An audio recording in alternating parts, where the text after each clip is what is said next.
Cái tôi tôm thơm mà mày ơi.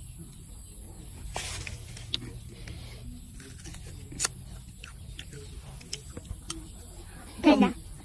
Nhanh. Xong mùi cái túi nó tiệm này nhá. Chúng bảo là hòm nhá, hả nó với. Nhanh. Nhanh nha bông ơi.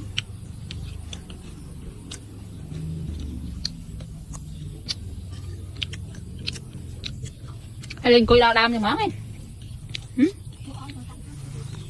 Bao giờ té đào đam nhá.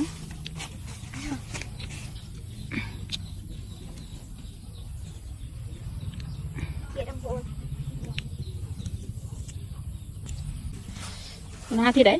Đây là lăng trăng. Ôi, tôi làm tăng hết cả mục ấy.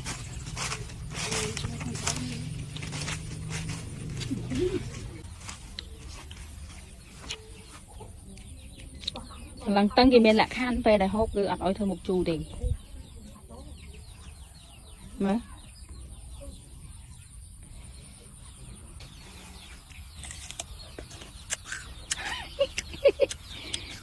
Cái ôi thôi một đi nhìn nhầm.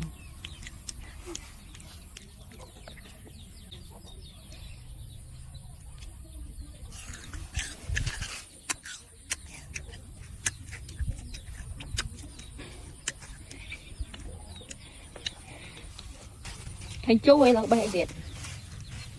Nhanh. Chú mình rất nhanh. Mình chú nhanh tiếp thôi.